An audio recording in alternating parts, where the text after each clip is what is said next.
Hello, welcome back. I'm Debbie Forbin, and this is another episode of GAPCAST. And we're going to talk about struggling at work.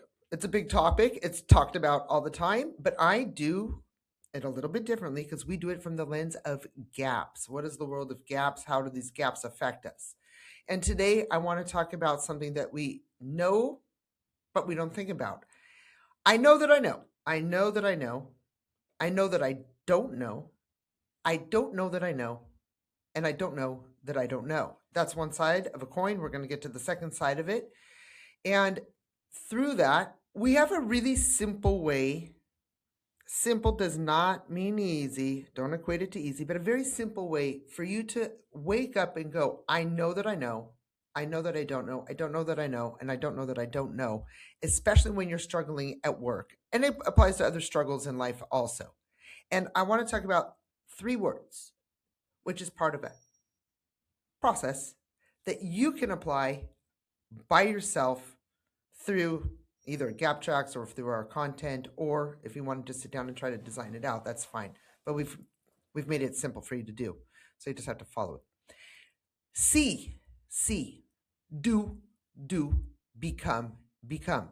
3 steps. So let's talk about this. I think we all know that the hardest part of work isn't actually the work. So what is, if that's the truth, if the hardest part of our own work is not actually the work, what is the hardest part? And the hardest part is always surviving our own minds during times of uncertainty without defaulting back into the status quo. We might be going through, relationship problems at work, or questioning capacity, or watching things go faster than we are. But at the end of the day, it's not actually the work. It's surviving what our mind is telling us isn't going right and believing in what we're saying to ourselves, that self-talk. So what I want to try to promise, it's how to survive your mind doesn't have to be overwhelming. It doesn't have to be overbearing. It does have to go through a step-by-step process. And when I say that this whole shebang of all these thoughts, the self-talk, the good cop, the bad cop, the everybody else, the comparisons, the self-shaming, it's at the bottom. It's a root that's at the bottom of everything else that makes us struggle through our work. Once that's gone, you basically you can excel at anything because you've put your mind to it. This is not a coaching mindset process, what I'm about to put you through. This is not a mindset mentoring process. This is a wake-up process, okay? At the end of the day, all that self-doubt, all that defaulting to status quo like everybody else does when they're struggling is nothing more, and it's very simple, nothing more than a whole compilation of gaps. If you follow us on a regular basis, you know where I'm going with this. But if you don't, let's start. And you guys can skip forward if you already know this. But if you don't know what the world of gaps is, let me give you, there we go, hold on. Always the hardest part is me sharing the right screen. So let's step back. We just talked about see, do, become. What is the C portion of this? It's an awareness and it's a diagnosis. This is the same thing, whether it's in medicine, whether it's in psychology, whether it's in consultancy. Every time that there is a struggle, a stagnant process, a pain, something that hurts, something that isn't going right, until you can actually see what it is, you can't fix it. So what do you do when you see you're struggling, but you are having a hard time seeing exactly what it is? Because a lot of times there's subjective things. They're voices in your head. How do you see the voices?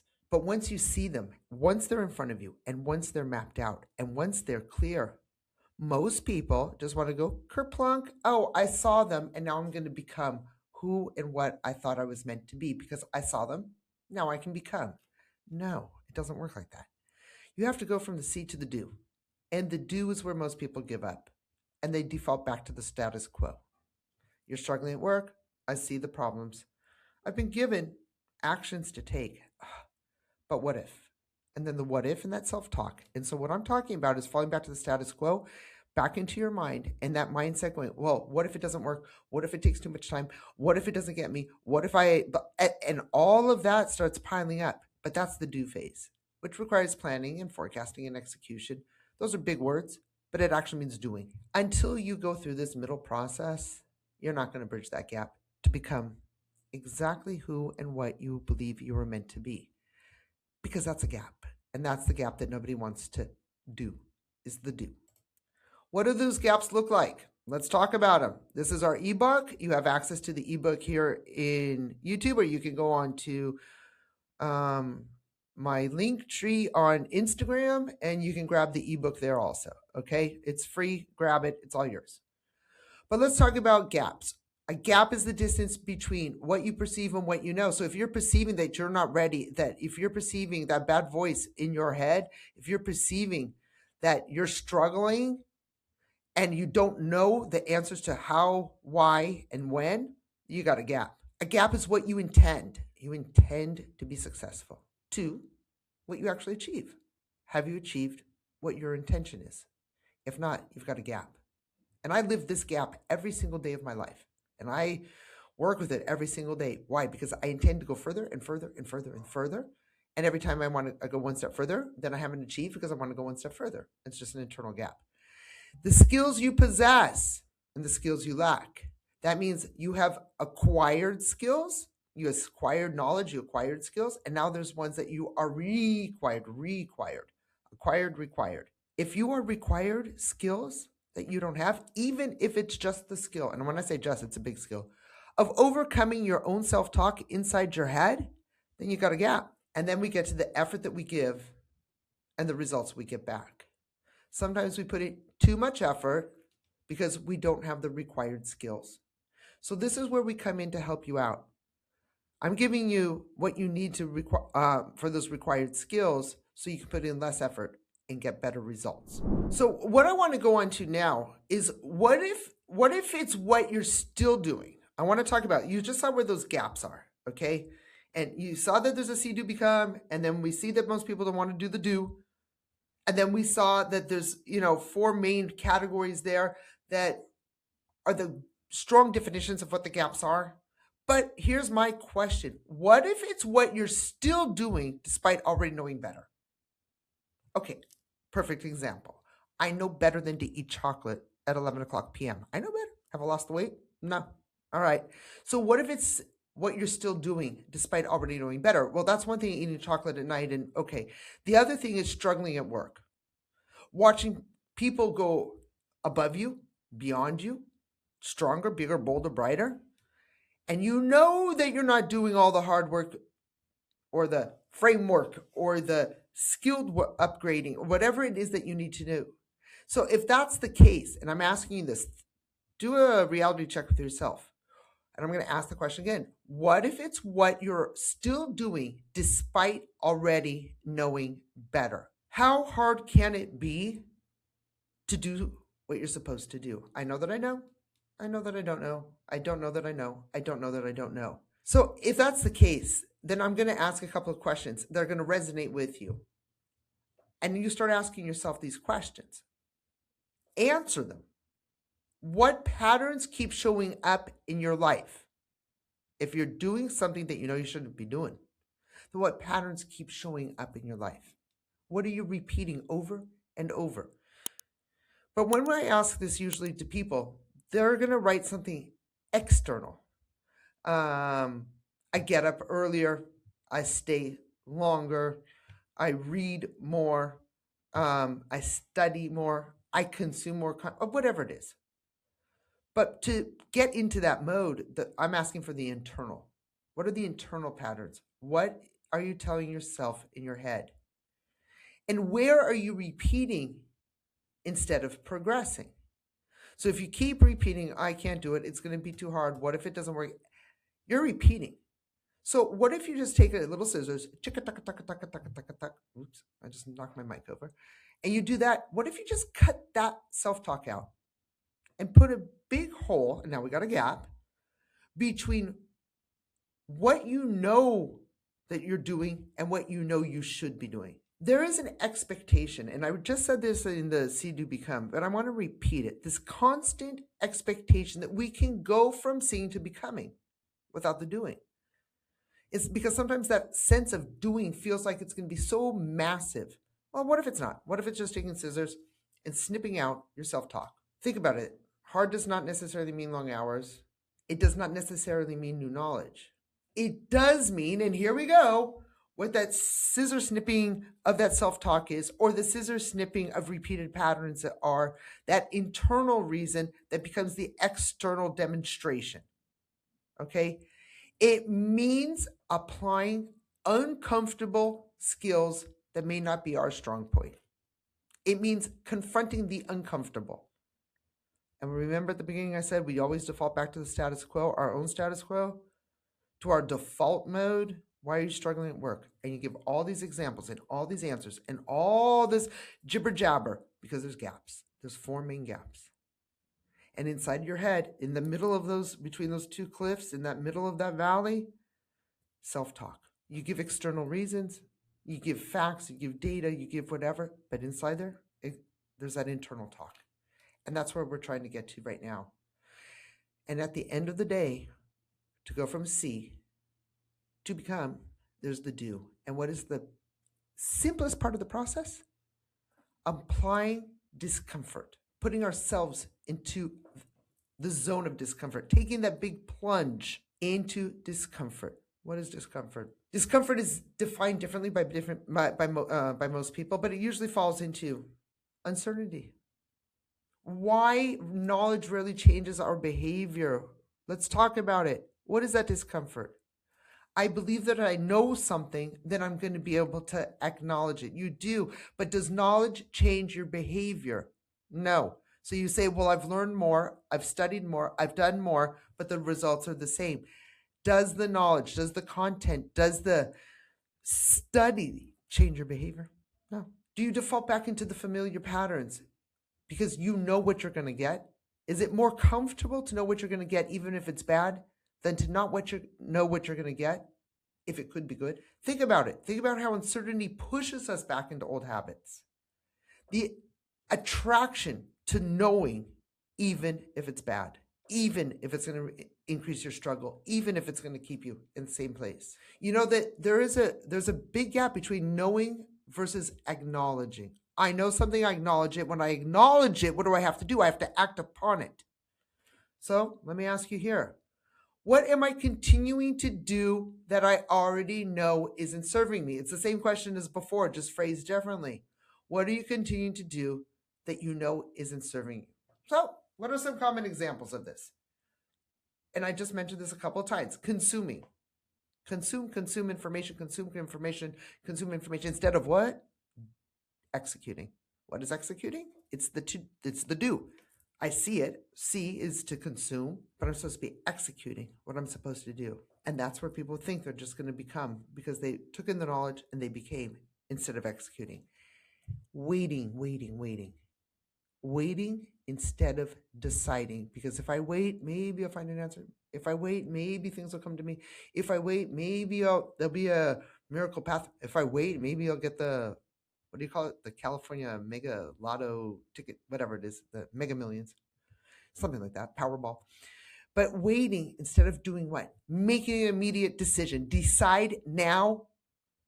Because if I make a decision, then the whole world's going to... No, you can always default back. And a lot of people do because they're not ready to go through the do and deal with that discomfort. What else do people do? Planning instead of launching. When I say to launch what? To launch yourself into the world, into the zone of discomfort. That struggle, that constant struggle at work, and I'm not there, and I'm that stagnation, and it's going, and I'm constantly seeking permission. Instead of taking ownership, accountability. Ownership and accountability means that you're going to plunge. You're going to launch yourself in there. You're going to decide instead of waiting. You're going to execute instead of consuming. And finally, what is like the big sign? Oh, I don't have time. Oh, if I had time. Staying busy instead of creating results, because a result can only be in one split second. And I'm recording this on the day that Argentina and Spain We're at the semifinals today. And I just watched this game. It was 85 minutes in. It was 1-0. I said Spain, England and Argentina. Correct that there. Watching England and Argentina in the semifinals. 85 minutes in, and it was 1-0. I'm like, okay, game over. 9 minutes of the, not overtime, but the extra minutes for the game to end. Argentina scored 2 goals. They didn't need to stay busy. They needed to create results. They came in and they did it. And results can come at the last minute, especially when you're in a discomfort zone. So it's good to take the plunge and go into discomfort. But why is do such a sticky place to be? We either have processes and frameworks we are familiar with, or we get stuck. And when I say stuck, I mean stuck into stagnation. Because what needs to be done, such as conducting a personal pattern audit. How do I audit my personal patterns? How do I audit my self-talk? How do I identify recurring frustrations? How do I recognize self-created bottlenecks? How do I distinguish activity from progress? And how do I measure the cost of staying in familiar cycles? And when I say cost, I'm saying it's costing. It costs money, it costs time, it costs life, it costs stress, it costs sleep. But at the end of the day, it just always costs money. How do skilled people in the workforce unknowingly reinforce their own stagnation? Are you doing that? Are you staying stuck? Because you're playing a game with yourself. This is why GAPTrax has frameworks. And I want to show you what we're talking about here. Okay.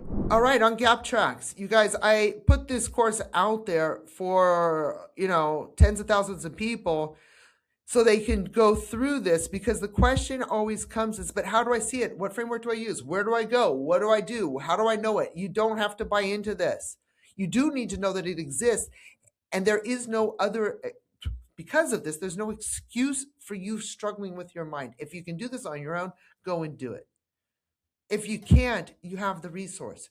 Use it, but unstuck yourself. Stop the struggle. And when I was talking about, there's 24 episodes. So this one, I'm just going to do a really quick little snippet here. Hope the audio comes experience. We're going to talk about a crucial topic and how to use that to your advantage, both personally and professionally. By leveraging what you've learned in life and what you've achieved, you can strengthen your path to future success. Okay, let me explain that. All right, we're going to divide this into 4 pieces and 4 assignments as we go. But let's start with the first one. Leveraging your past successes means taking the time to admit that you've done good, that you've been a success at something in your life. It's a moment when you faced a challenge and you've come out on top. What did you do? How did you solve the problem? What are those wins? We often forget about it when we have a win. It's been a while. You solved a problem. It happened, but you didn't attribute value to it and you just kept going. These successful experiences are proof of your ability to overcome obstacles. When you're in a new situation, whether it's a personal issue, workplace, community, remember to lean on these past achievements using this exercise that we're going to do real quickly. Sharing evidence of your success with others demonstrates your resilience and capability, and also a little bit of self-confidence. The following assessment will help guide you through using your knowledge, not my knowledge, your knowledge, for your insights, not my insights, your insights, your knowledge for your insights. Okay, it's going to sound the same. It's going to sound like a tongue twister. So here we go. I'm going to read these quick and then we're going to go through it. You have to have this chart in front of you. It's just 4 sentences.